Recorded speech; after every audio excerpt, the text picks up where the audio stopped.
A pleasant day to all those viewers across the globe. I am Ravi Kumar, taking the privilege to be a trainer or a resource person for training sessions by the Training, Learning and Development Department of the International Internship University. The International Internship University is a leading virtual education system and a global brand confederation, which is the most valuable and trusted worldwide and well-reputed in delivering national-wide programs.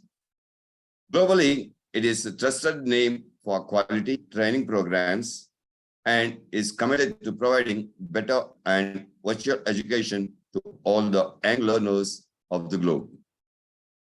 In a short span of time, IIU has spread its wing in 195 countries and 6 continents under the strong leadership of its visionary founder, Mr. Piyush Pandit Sir, a committed and inspiring social activist, a passionate educationist from the last 2 decades, providing education to students from various social and cultural backgrounds. I am Ravi Kumar, based out in Bangalore, India. I'm a master trainer, facilitator, coach, mentor, spiritual trainer, teacher, and also a public speaker.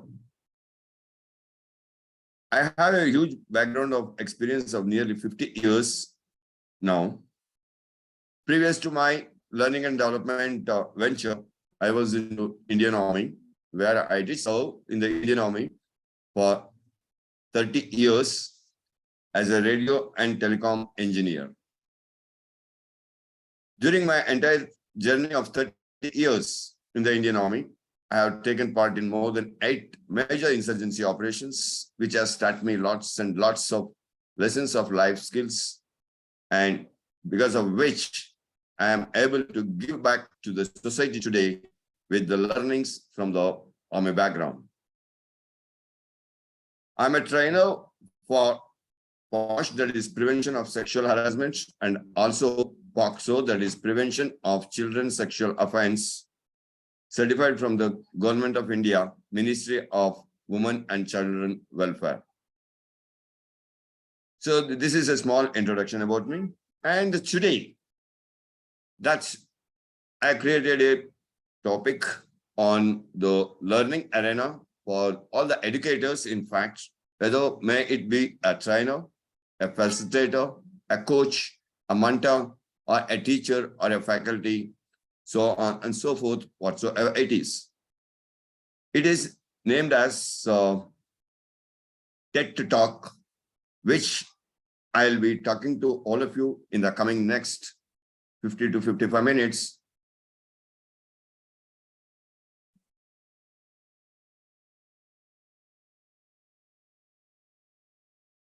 So here goes the TED Talk. TED Talk is Trainers Enhancement Techniques Talk. So this is created by me, and this is named as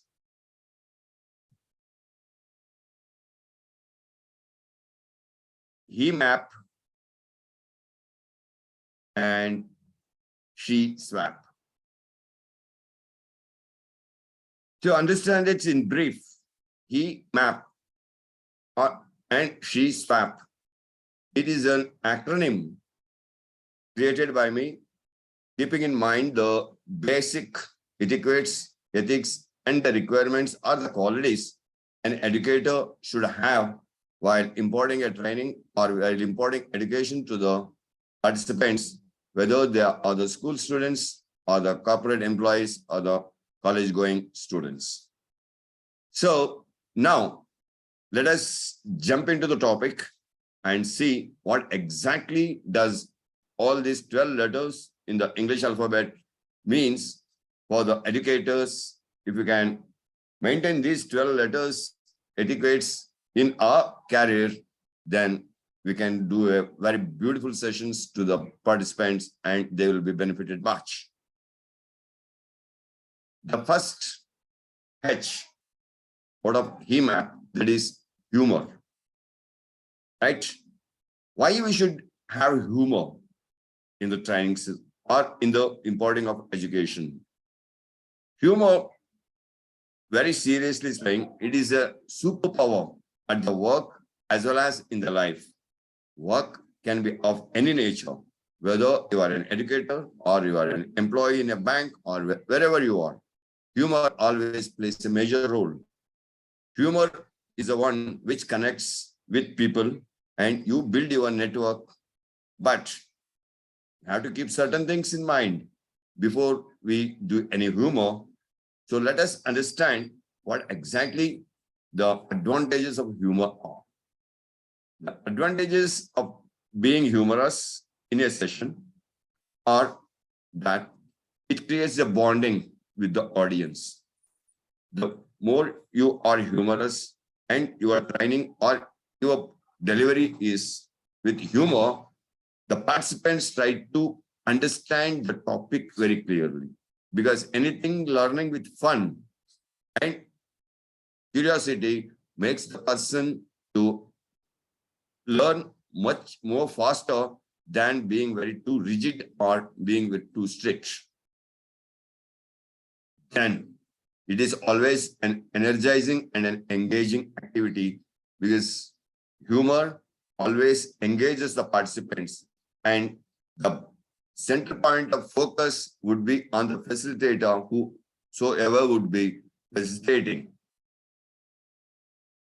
And it also gives an emotional relief. It helps remembering the points or ideas because humor is such a thing that though we may forget certain difficult points or difficult things that to remember, but when we create humor and make those points to be clear to the audience, then the audience will remember those points very clearly because of the humor that is there in that. Then it creates a very good impression among the audience, and that is where the audience get connected to the facilitator quite easily. Then we have to follow certain tips before we do any humor in any sessions. So what are those tips? Don't tell jokes. Jokes are different from being humorous, right? Jokes can be at times be very sarcastic, or at times it may point to someone. Unknowingly, we may not be knowing it is hurting someone's intuition also. So never ever use a joke in between your sessions. Rather, use the topic and create some huge humor within the topic so that the topic becomes very humorous and it becomes very interesting for the participants to learn. Then don't add humor to your talk. Instead, use the one in it. Always. That means you don't add something extra from outside that you want to talk to someone. Instead of that, you can add humor to the topic that is there in the topic itself by taking some realistic examples which are funny in nature. Then it should be a topic related one. Whatever the humor we create, it should be topic related one. It should not be out of the topic. Then the humor is appropriate. That means it doesn't hurt anyone's intuition or it doesn't pinpoint to someone. So to do that, the best way to create humor is to tell about one's own story, right? That will give more humor and that creates more creativity and that creates more engagement with the participants. Let it be funny, but not sarcastic. Then practice, don't step on and keep smiling. Always, humor doesn't come to one by inside. We have to practice how to be humorous. So being humorous is quite good, but don't step on it. Don't try to overstep on the humor. Otherwise, it becomes very sarcastic again. But throughout the session, be smiling so that if the facilitator is smiling, then the audience will also have that fun in them. They'll also start enjoying the session. Then what of he? He is empathy. A facilitator should always be empathetic. So many people think that what is empathy? They think that it is stepping into someone's shoes is being empathy. Let us see what exactly the being empathetic, or what is the meaning of the term empathy is. According to psychologist Edward B. Teisner, it is a translation of the German term Einfühlung, meaning feeling into. The term empathy, it was introduced in the year 1909. So, being empathetic means recognizing the suffering of others, then understanding the universality of the human suffering. Once you recognize the suffering, then you understand the universality of that human suffering in a person, then you have the consideration for the person's suffering. So that consideration helps you to be more tolerant in uncomfortable feelings. Then be motivated to take action. So these are the 5 major steps that one need to follow to be more empathetic. So empathy, it improves one's communication, because if you are empathetic, you understand the pain of the person or the need of the person, then it makes you to communicate in the right language that the person can understand in the situation in which that person is there.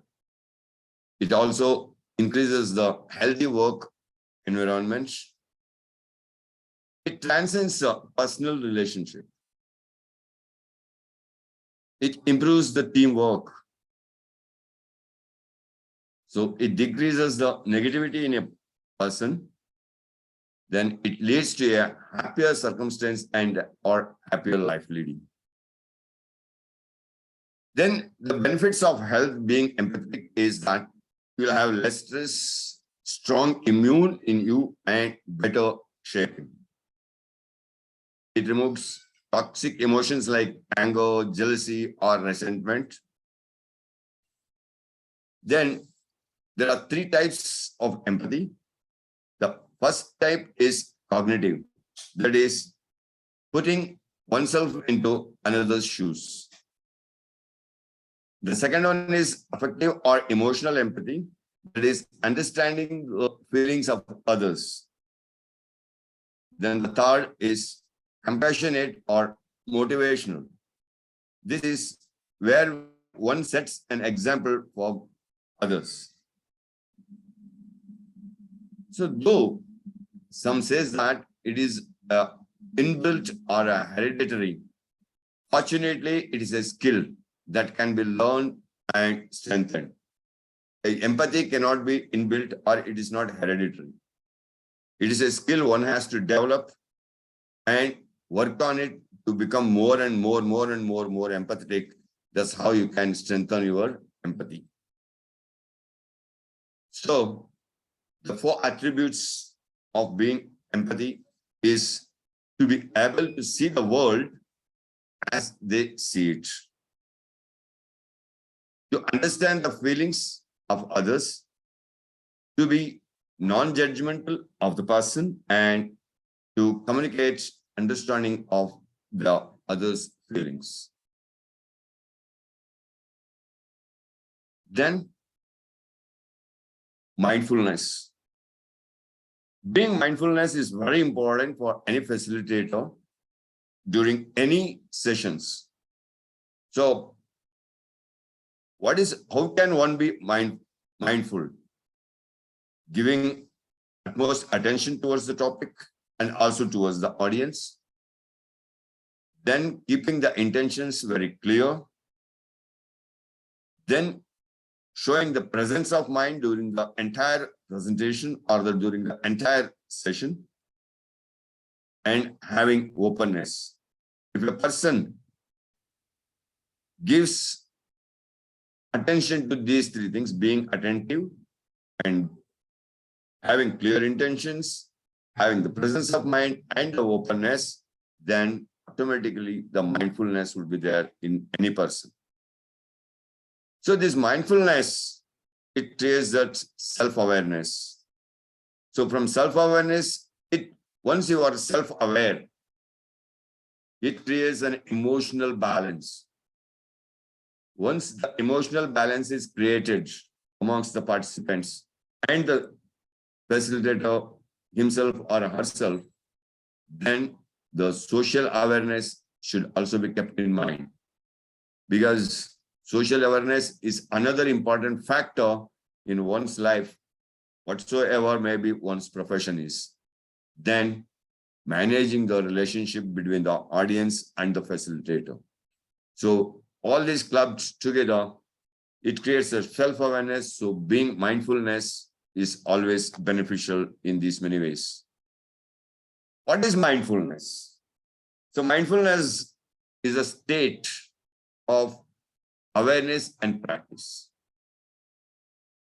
And it involves attending to the present moment and cultivating an attitude of curiosity, openness, and acceptance of one's experience. Then it is a secular, that means it is non-religious. It is a secular practice, but non-religious. I had to stress that non-religious because many people, the moment we use the word secular, culture, all these things, they just get back to some religious aspects. No. These things have their own meanings. These things have their own definitions according to the circumstance where we are into. So being secular means it should be non-religious practice, and it is backed by compelling certain scientific practices as well. So mindfulness benefits you with the improved cognitive performance and engagement, decreased stress and depression symptoms, and that leads you to the desired achievement. Then the assertiveness, being assertive. A facilitator should always be very assertive. So what is being assertive? We do have three types of things in our life. One is being either passive or being aggressive or being assertive. So never be passive nor aggressive, because both are not good for one's lifestyle. So being assertive always helps a facilitator to be more connecting with the audience and more to build the network quite easily. So assertiveness is very simple to understand. It is to be honest, direct, and appropriate in expression of one's feelings, thoughts, and beliefs with a neutral posture. So being assertive, it increases the ability of the person.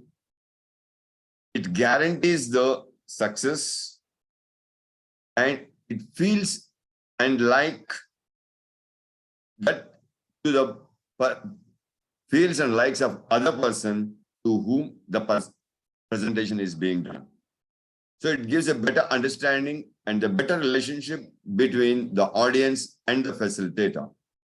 And being assertiveness also makes one to be more involved in the session that one is delivering. So it also gives a better understanding between the audience and the facilitator. So assertiveness also helps one to make decisions. It helps in defending oneself, and it means having a positive and an optimistic outlook. Assertiveness is not being aggressive or selfish, but assertiveness is also not humiliating or abusing others. Assertiveness is hail, that is honesty, authenticity, integrity, and love.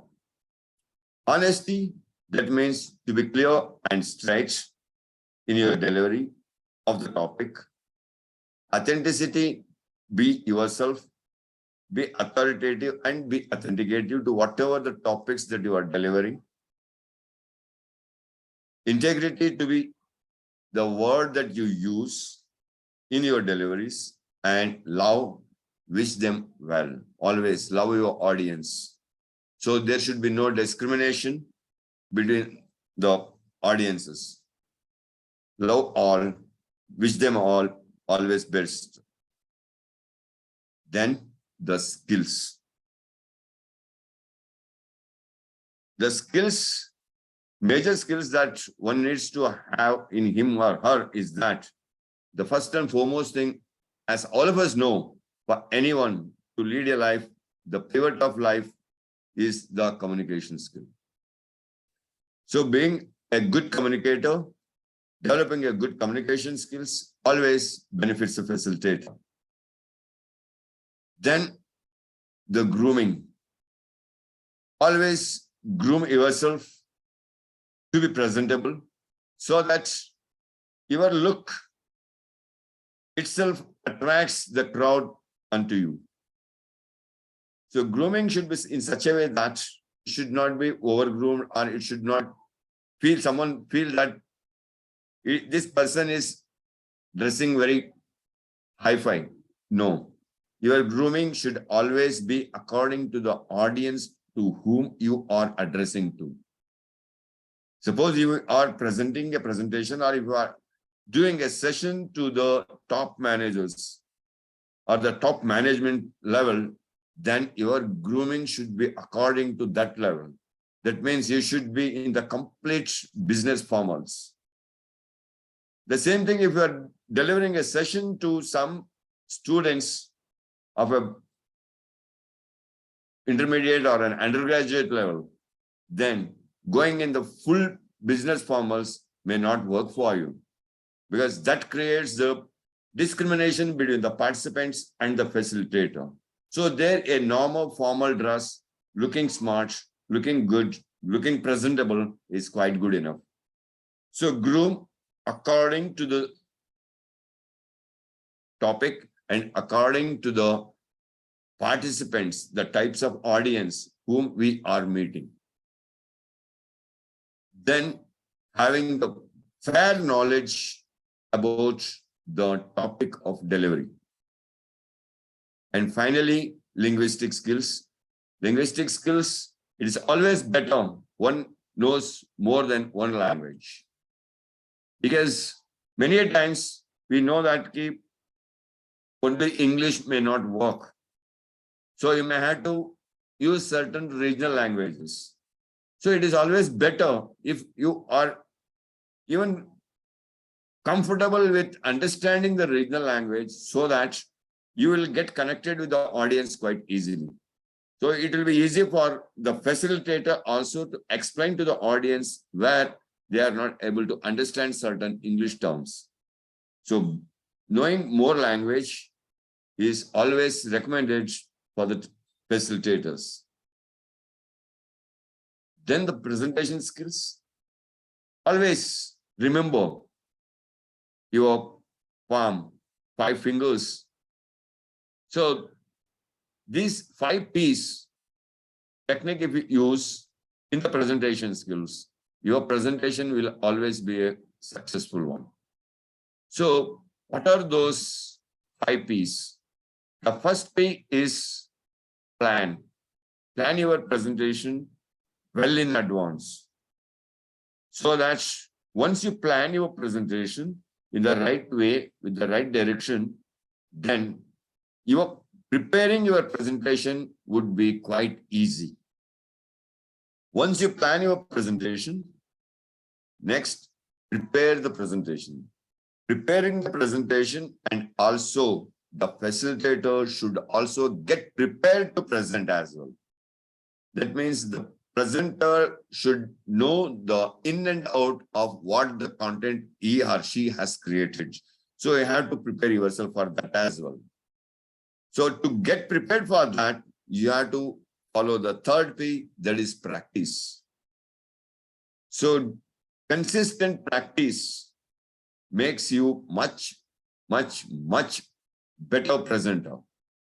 So practice, though never neglect. Yes, I have done it last week. Today also I'm doing the same thing now. I know everything. No, it should not be like that. Every new day's presentation is new. So always think that today I am going to give you a very fresh presentation. It is new for me. I have to prepare for this and you practice for this. So please do plan, prepare and practice, and then you project it to someone, so that once you project it to someone else, it can be your peers, it can be your close relatives, or it can be to your close friends. You project those presentations to them so that any discrepancies in your presentation can be looked into and it can be fulfilled. And finally, you present your presentation. So always remember your 5 fingers of the palm: plan, prepare, practice, project, and present. Then simulation. The technique that enables the adult learners to gain skills, right? Simulation is a very great technique that always enables the adult learners, because as a trainer or as a facilitator, as a coach, as a mentor, we do sessions, we do take part in the adult learning process. So it is for teachers, those who are faculties, those who are into undergraduates or postgraduate level where they are teaching, the children from adolescence level, they would have come to the adult level. So understanding their needs. So simulation helps there to gain the skills. And once a person, once the learner, an adult learner gains the skills, then automatically the competency, the knowledge, and the vigor by simulating real life situations. So simulation techniques, this method facilitates to address problem of real life conditions and discuss them in detail. So the trainers should strive to mimic realities in their practice. It requires an imaginative leap and visualize the real life instances. So only then, once you start imagining, once you start visualizing the real life situations in one's this thing, it will be more easier to explain the topic to the audiences. By giving the realistic examples, it is more easier for the audience also to understand what exactly the topic it is. And it's a sort of role play normally. The simulation, creating a simulation, it's a sort of a role play being played during imparting the training, and one should see to it that practice some important skills and communication through this technique. Otherwise, if you doesn't practice that communication skills and some other important skills, because one has to enact the other's role. So you should, that means you have to mimic someone else's role that has happened. And that gives a visualized effect on the audience and understand the realistic situation of the learning. So one has to develop those skills. Then here the trainer participant stimulate the particular role of a person and actual situation. So it is almost like enacting a role play. Then it is understood that by using simulation, the psychological appreciation grows and eases the problem-solving skills efficiently with the minimum waste of time and resources for fosters critical thinking. It emphasizes on evidence-based practice and also competencies. It increases the awareness in handling participants and acquisition of communication skills. It helps in evaluating the participants' learning and competencies as well. It also can be used to achieve many training outcomes. It enables the participants to obtain the necessary information and or feedback and inputs to the next step or session. The participants will be provided with information and opportunity to solve a problem. That's where we do the role plays. The participants will also get exposure to a variety of potential solutions to a particular problem or a difficult situation. It is always using this simulation technique, especially when a trainer is delivering the situation handling skill sessions or problem solving sessions or critical thinking sessions. Simulation technique helps a lot during those sessions. So creating the role plays, creating some role plays or some case sheets would really help the facilitator to make the participant understand the real life situation and how to handle them, or real life difficult problems, how these difficult problems can be handled and solved as well.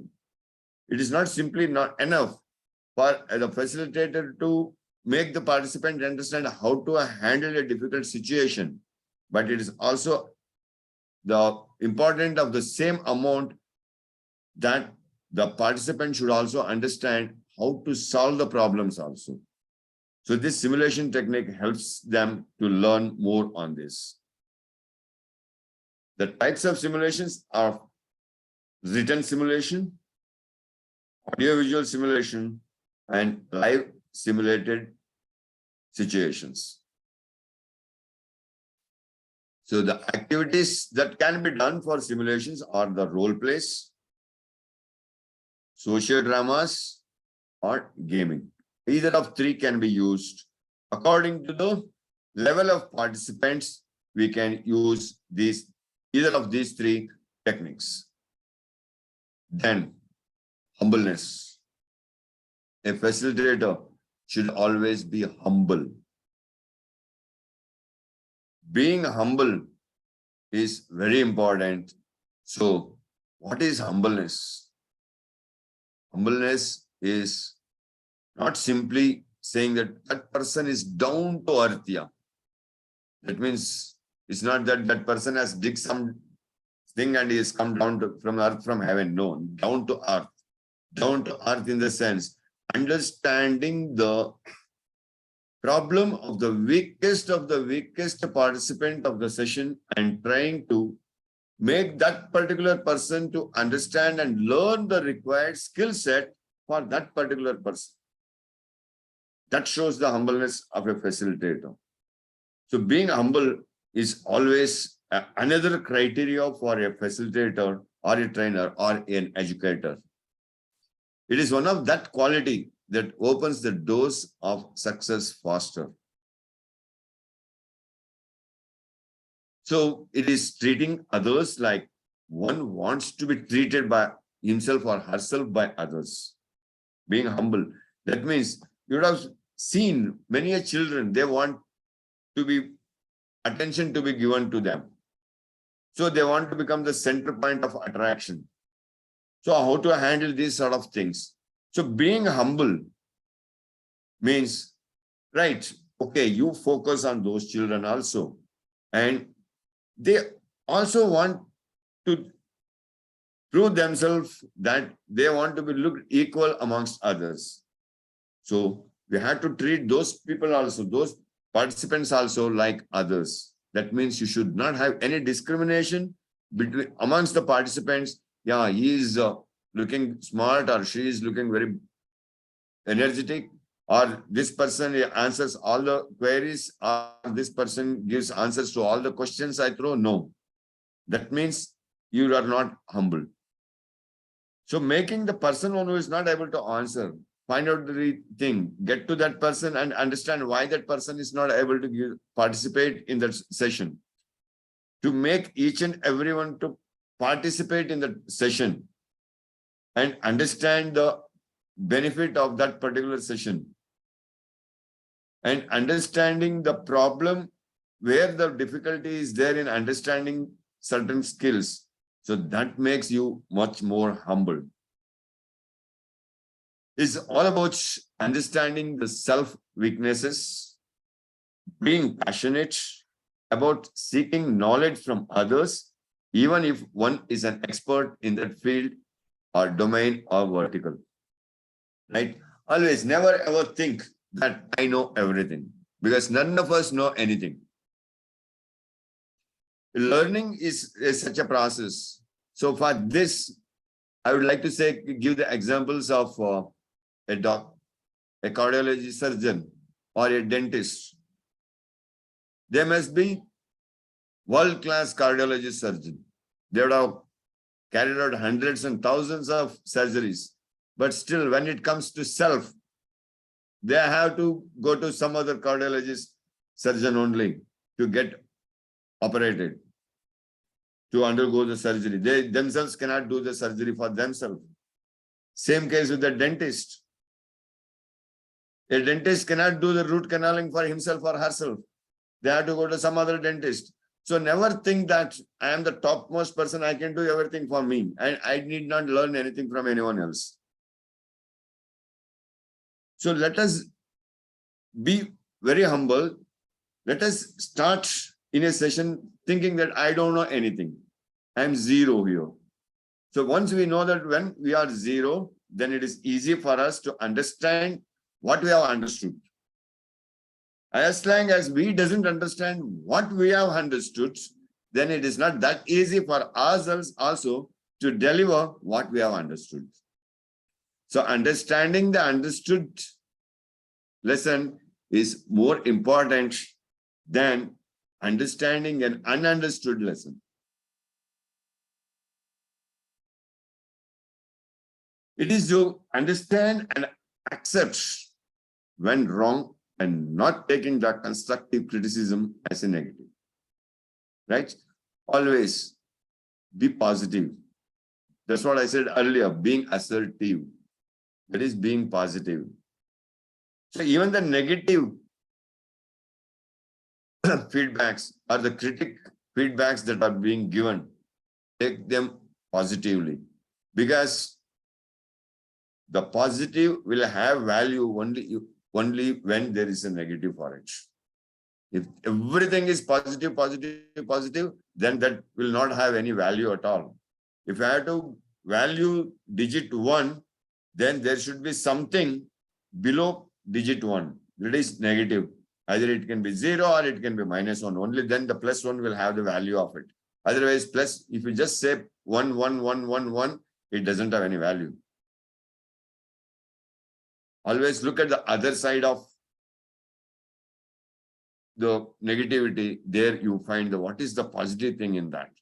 That negative or the critic feedback one gets is the actual pulp of learning for self. So you should never neglect that, or we should not start criticizing the other person who gives the critic feedback. Then it is also to get the level of others, understand their needs, and then deliver. Then is the enthusiasm, so being enthusiastic. So what is enthusiasm? Enthusiasm is something most of us think being more energetic, being more happy, or jumping and enjoying the life. No, that is not enthusiasm. What is enthusiasm? There's a difference between having to do a task or wanting to do a task. So if you are enthusiastic, what would you be? What would you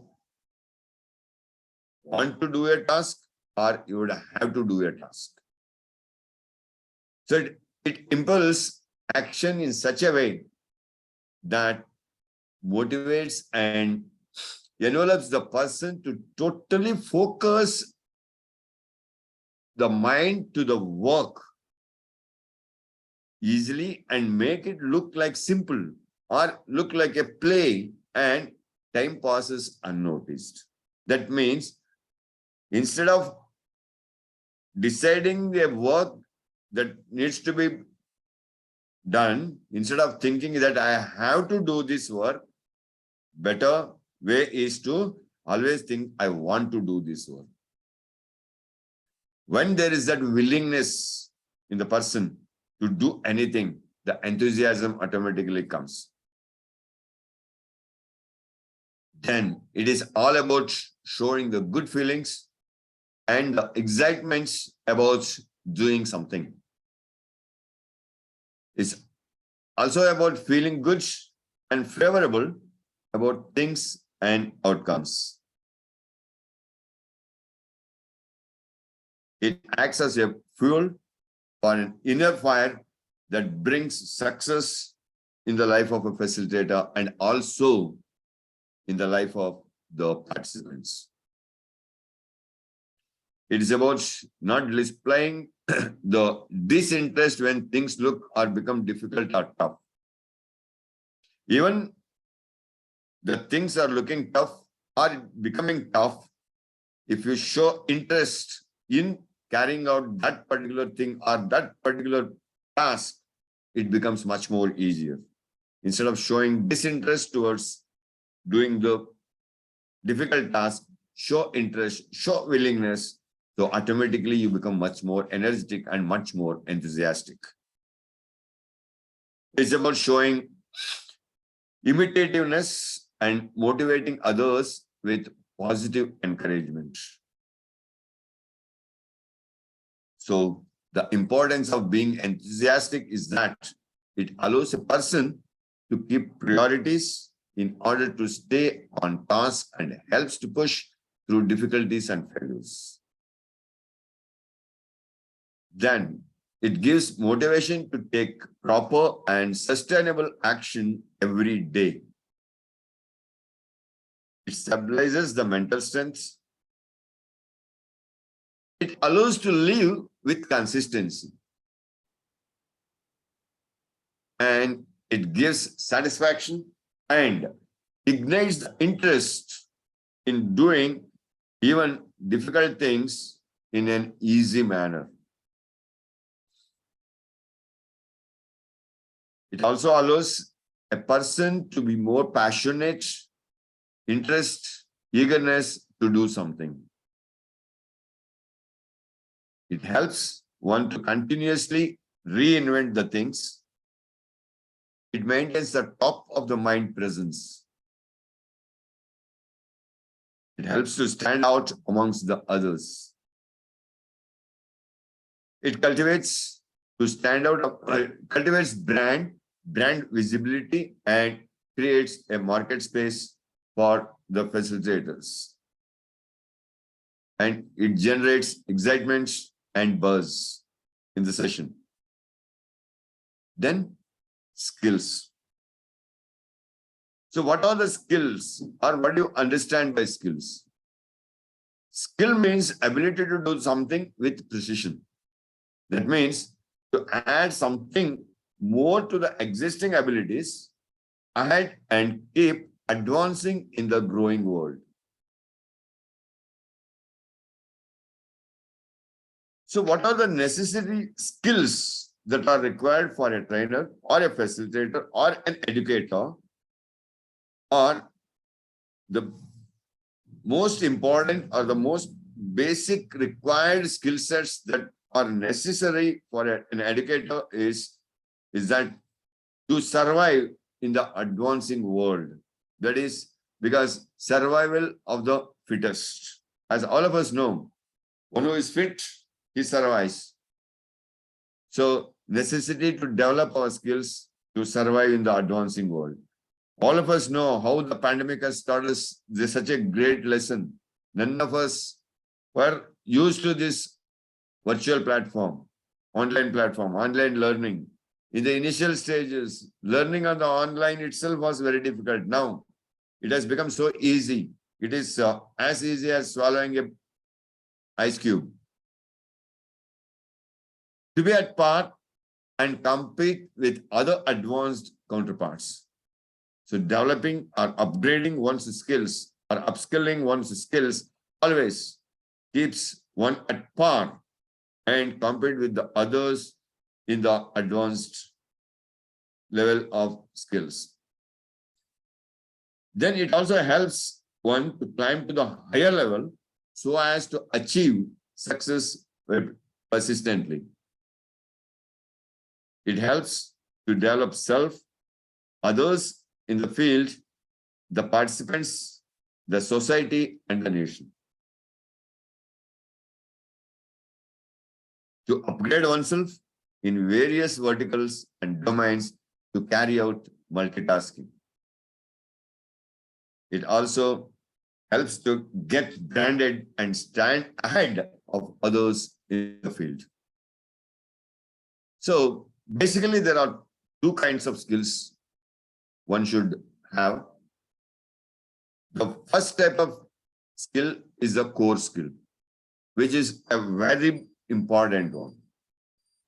The core skills are the skills that one needs absolutely in order to perform one's task.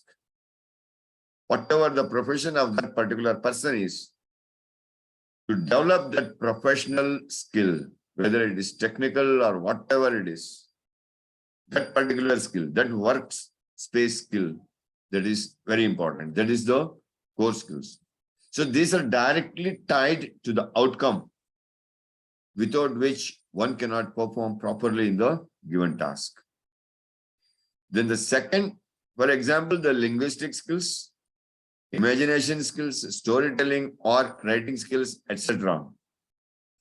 This is for trainers, for employees in corporates, their respective designation, what skill is required. Based on that, developing those skills, that becomes the core skill of the person. Then the secondary skills, these are the skills that one nice to have and not need to have to achieve the desired output. This secondary skills is an added advantage to the facilitators. If one has it, it is nice to have it. But it is not that one need to have it to achieve the desired output. If you have it as an added advantage, it helps in improvising one's skill sets. Like the pitching skills, when it comes to the sales skills, pitching skills, then the designing skills, management skills, etc. These are additional skills one should develop. If one has developed it, it is nice to have it. But don't just fall behind it. I don't know how to pitch, because everyone doesn't require the pitching skills.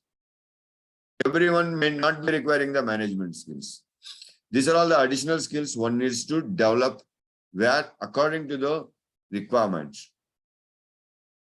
Then the necessary core skills, what are the core skills one should have is that the first and foremost thing is about decision-making skills, problem-solving skills, management skills, leadership skills. So if you develop these things, to develop these things, one should have the basic thing, that is the communication skills. What is your communication skills? Both your presentation skills as well as your writing skills. Once you are having these communication skills, that is presenting yourself and having a good writing skills, automatically then you will have to develop the other core skills like decision making, problem solving, management, and leadership skills. Then willingness, another important factor in a facilitator's thing. Willingness to do anything, right? Instead of saying, I want to do it, I can do it. So, desire for demonstrating the quality of readiness or consent to do something without any external pressure or compulsion. It's a key behavior to help to get on in life personally and professionally. The willingness should always be there to do anything. It is necessary to learn and grow in all kinds of one's life, as it is a crucial skill for surviving. Improving and achieving any kind of success based on your willingness to do particular work, the particular task. So if you are not willing to do certain things, if it doesn't, then you will not be able to achieve the desired output of it. Then how to develop the willingness? So provide examples of how you can do a task. Then highlight your dedication to growth. Embrace the emerging technology and be updated. Then explain about your dream ideas, how it can help one to grow and develop. Demonstrating the acceptance to do a task eagerly and being open to seek, learn, and demonstrate skill and information to improve ability.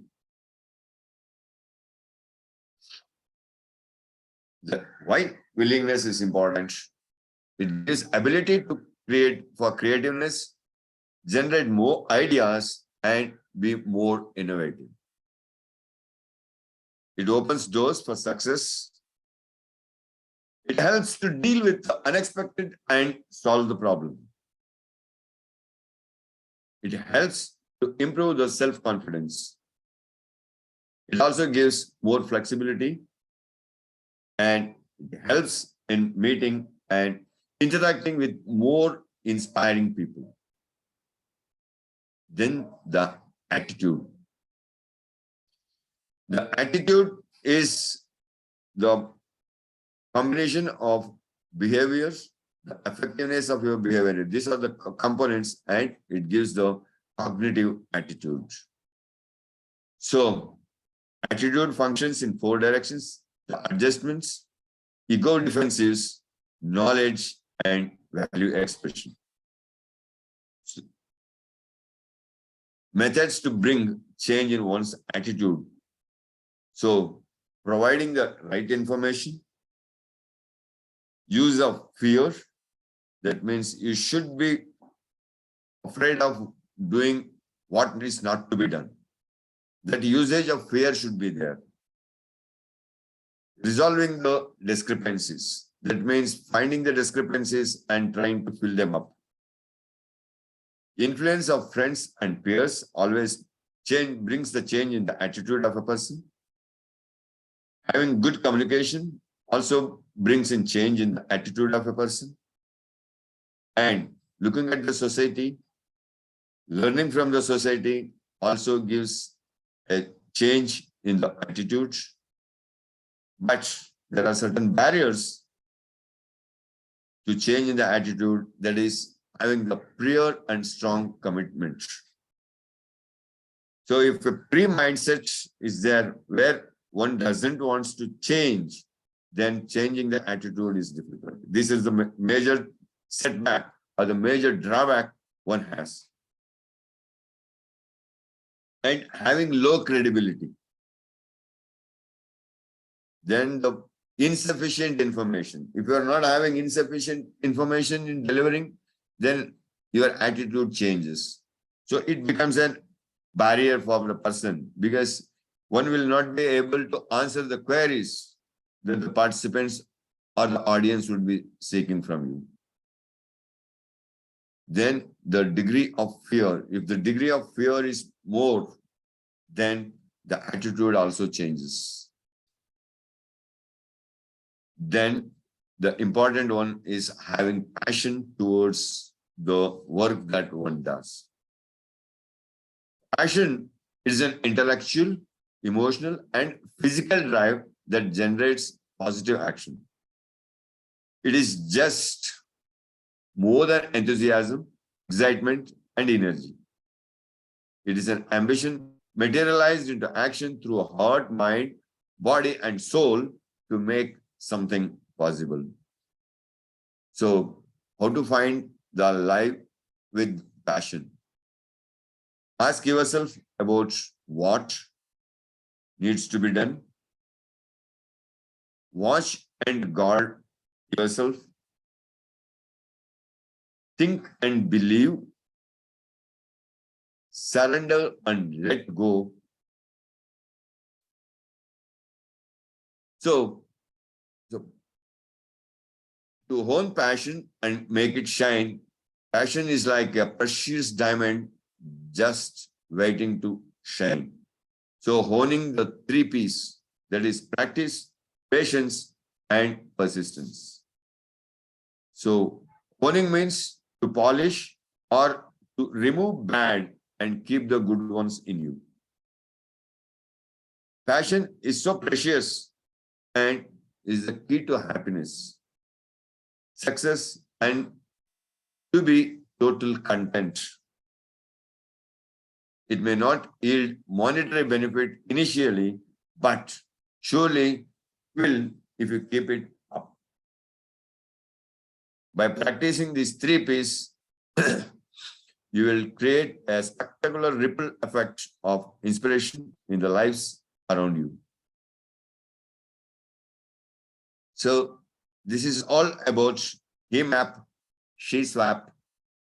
Thank you, my dear friends. Hope all of you have enjoyed this session. Thank you. Thank you so much.